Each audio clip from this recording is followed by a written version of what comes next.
ನಾವೀಗ ಆಡಳಿತಶಾಹಿ ತತ್ವದ ಬಗ್ಗೆ ಮಾತಾಡ್ತಿದ್ವಿ. ಅವನು ಒಬ್ಬ ಶ್ರೇಷ್ಠ ಸಾಮಾಜಿಕ ಚಿಂತಕ ಮ್ಯಾಕ್ಸ್ ವೆಬರ್ ಅಂತ.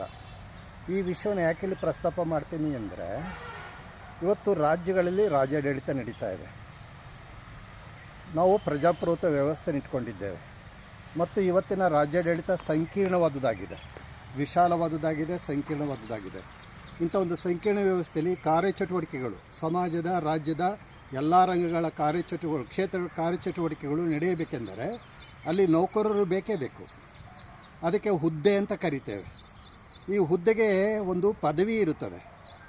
ಅದು ಸ್ಪರ್ಧಾತ್ಮಕ ಪರೀಕ್ಷೆಯಲ್ಲಿ ಹೆಚ್ಚು ಅಂಕಗಳನ್ನು ಪಡೆಯಬೇಕಾಗುತ್ತದೆ, ನೇಮಕವಾಗಬೇಕಾಗುತ್ತದೆ, ಅವರಿಗೆ ತರಬೇತಿ ಕೊಡಬೇಕಾಗುತ್ತದೆ ಮತ್ತು ನೌಕರ ನಿಯಮದ ಪ್ರಕಾರವಾಗಿ ಅವರು ಕಾರ್ಯಭಾರವನ್ನು ನಿರ್ವಹಿಸಬೇಕಾಗುತ್ತದೆ.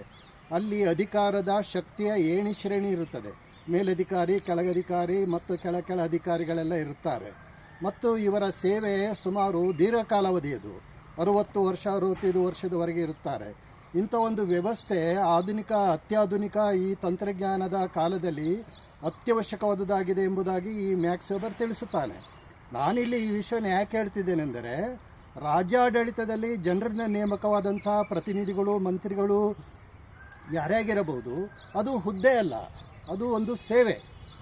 ಜನರಿಂದ ಆಯ್ಕೆಯಾಗಿದ್ದರೆ ಜನರಿಗೆ ಸೇವೆ ಸಲ್ಲಿಸಬೇಕು. ಅಲ್ಲಿ ಯಾವುದೇ ರೀತಿಯಂತಲೂ ಸಹ ಅದು ಉದ್ಯೋಗವಲ್ಲ.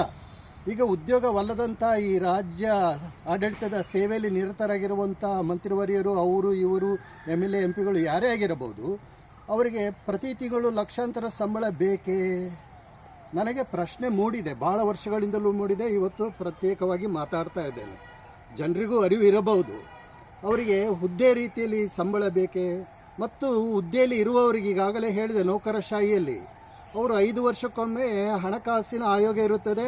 ಅವತ್ತಿನ ಬೆಲೆ ಇವುಗಳ ಆಧಾರದ ಮೇಲೆ ಅವರ ಸಂಬಳ ಹೆಚ್ಚಾಗುತ್ತಾ ಹೋಗುತ್ತದೆ. ಇಲ್ಲಿ ಆ ರಾಜ್ಯಾಡಳಿತ ಮಾಡುವಂತಹ ಜನರಿಂದ ನೇಮಕವಾದಂತಹ ಈ ಮಂತ್ರಿವರಿಯರು, MLA MP ಗಳು ಇವರು ಪ್ರತಿ 5 ವರ್ಷಕ್ಕೊಮ್ಮೆ ಹಣಕಾಸಿನ ಆಯೋಗದ ಮೂಲಕ ಸಂಬಳ ಹೆಚ್ಚಿಸಿಕೊಳ್ಳುವುದು ಎಷ್ಟರ ಮಟ್ಟಿಗೆ ಒಳ್ಳೆಯದು?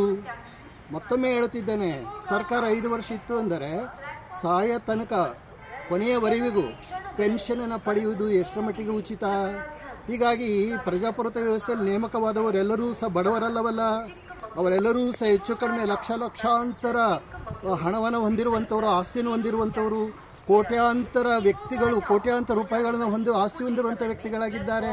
ಹೀಗಿದ್ದಾಗ ಅವರು ಏನು ಸೇವೆ ಮಾಡುತ್ತಿದ್ದಾರೆ ರಾಜ್ಯಾಡಳಿತದಲ್ಲಿ, ಅವರು ಗೌರವಧನ ಅಂತ ಸ್ವೀಕರಿಸಬೇಕು. ಹಿಂದೆ ಇತ್ತು, 75 ವರ್ಷಗಳಿದ್ದೆ, ಪ್ರಧಾನಮಂತ್ರಿಗೆ 5,000, ರಾಷ್ಟ್ರಾಧ್ಯಕ್ಷರಿಗೆ 10,000 ಹೀಗೆಲ್ಲ ಇತ್ತು. ಈಗ ಇವತ್ತಿನ ಕಾಲಾವಧಿಯಲ್ಲಿ ಅವರು ಪ್ರಧಾನಮಂತ್ರಿಗೆ ಒಂದು 25,000, ರಾಷ್ಟ್ರಾಧ್ಯಕ್ಷರಿಗೆ ಒಂದು 35,000, MLA MP ಗಳಿಗೆ 20,000, 15,000 ತಗೋಬೋದಲ್ಲವೇ? ಈ ಹಣ ಯಾರದು? ಇದೆಲ್ಲದೂ ಸಹ ಜನಸಾಮಾನ್ಯರ ಒಂದು ತೆರಿಗೆ ಅಲ್ಲವೇ? ಇದರ ಬಗ್ಗೆ ಯಾಕೆ ನಾವು ಎಚ್ಚೆತ್ತುಕೊಂಡಿಲ್ಲ? ರಾಜ್ಯಾಡಳಿತ ನಡೆಸುವಂಥ ನೀವುಗಳು ಯಾಕೆ ಎಚ್ಚೆತ್ತುಕೊಂಡಿಲ್ಲ? ಹೀಗಾಗಿ ಇಲ್ಲಿ ಯಾರ ವಿರುದ್ಧ ಇಲ್ಲ, ಪಕ್ಷಾತೀತವಾಗಿ ಮಾತಾಡುತ್ತಿರುವಂಥ ವಿಷಯಗಳು, ತತ್ವದ ಆಧಾರದ ಮೇಲೆ ಮಾತಾಡುತ್ತಿದ್ದೇನೆ.